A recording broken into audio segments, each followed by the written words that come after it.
Also the case, I think if you're a reasonable observer of human nature, you see that people have three sources of fundamental gratification in their lives. One is the pursuit of their own interests, including career and job. One is their intimate relationship, and the other is their family. And obviously, the intimate relationship and the family are very integrally associated. And if you miss out on one of those, you may be able to fill it by exceptional ability in the remaining domains. But for most people, not only is that highly unlikely, it's also highly undesirable. We teach young women in particular that the fundamental goal of their life is going to be their career. And, first of all, most people don't have careers, they have jobs. And those are very different things. But you're not a very happy camper, so to speak, if you're 45 and you have no one, and it doesn't go upwards after that. So don't miss it. Women select men. That makes them nature, because nature is what selects. And you can say, well, it's only symbolic that women are nature. It's like, no, it's not just symbolic. The woman is the gatekeeper to reproductive success. And you can't get more like nature than that. In fact, it's the very definition of nature. For every woman who gave up the pursuit of having kids in favor of her career, there are a ton more who gave up their creative passions or careers to become housewives and later regretted it. You can't judge society for telling women that their primary purpose is a career when you are effectively doing the same thing by saying their primary purpose is children. That makes you no better than the people you are criticizing. Let the women decide for themselves. What our society does to 19-year-old women, or 18-year-old women, 19-year-old women, we just lie to them all the time. The first lie is, there's nothing more important than your career, more or less by definition. That's the first lie. The second lie is, there will be nothing more important to you in your life than your career. So that's the second lie. And then the third lie is, there should be nothing more important in your life than your career. So that's the third lie. And then implicit in that is the idea that children are a burden, and that the idea that women should have children is part of the oppressive patriarchy and should be resisted. And who are men to tell me what I can do with my body? Hey, fair enough, and et cetera, et cetera. Things I said, but it was all young women, talking about how some old white guy like me had no right to tell young women what to do with their bodies, which I most certainly was not.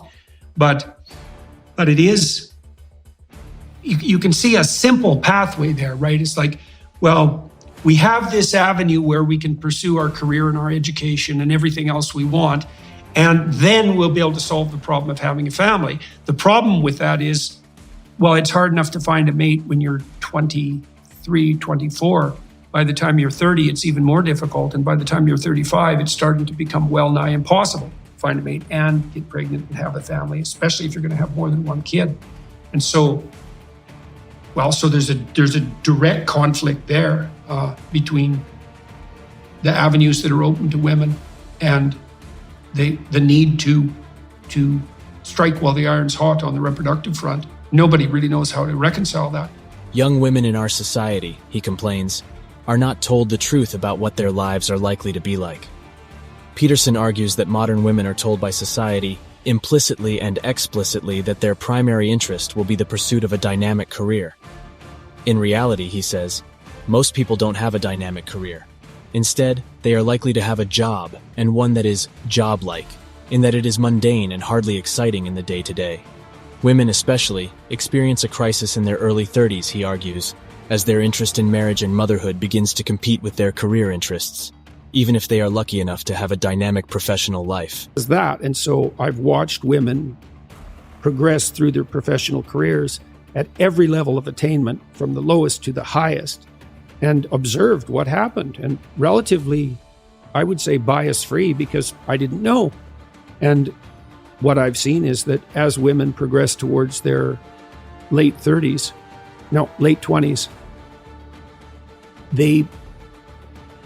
there's a psychological transformation. And what happens is that they place less emphasis on their career and way more emphasis, particularly on having a child.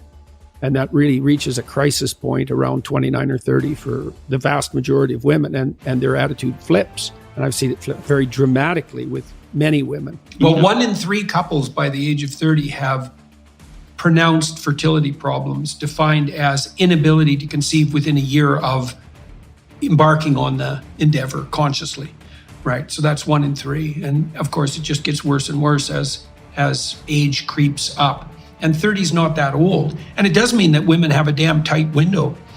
It's 13 years, let's say, by the time you're 17.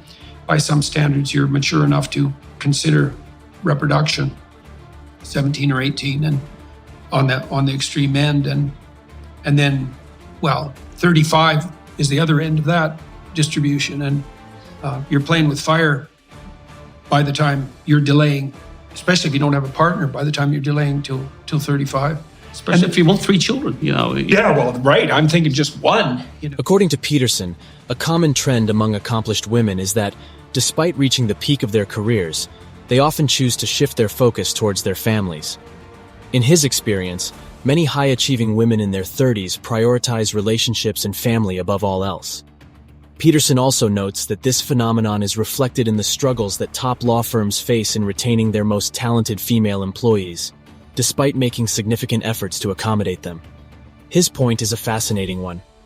Law firms attract and hire top female talent, but a major factor that contributes to what makes a woman a high-quality hire is also often what drives her to eventually leave: her conscientious focus on all things, especially relationships. Most children now have older parents, right? Because people aren't having children until they're in their 30s. And there's a big difference between having a parent who's in his or her 30s and having a parent who's in his or her 20s. Yep. The 20-year-olds are still kind of like kids, and they're going to be more usefully neglectful, I would say.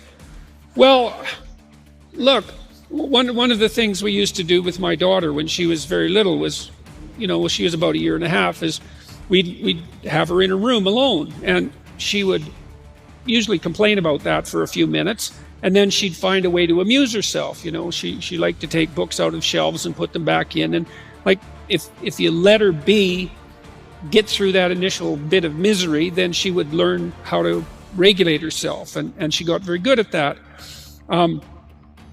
So that's a good example of minor privation having a positive influence. But children used to have multiple siblings, and siblings toughen you up because there's tremendous competition in families among siblings, and they had younger parents who had fewer resources. And now parents are older, first of all, and second, they're more resource rich, and so they're more likely to schedule their children to death in some sense to provide them with all the opportunities that they feel would be useful. The challenge lies in reimagining our economy in a way that does not necessitate sacrificing one's personal life to attain success.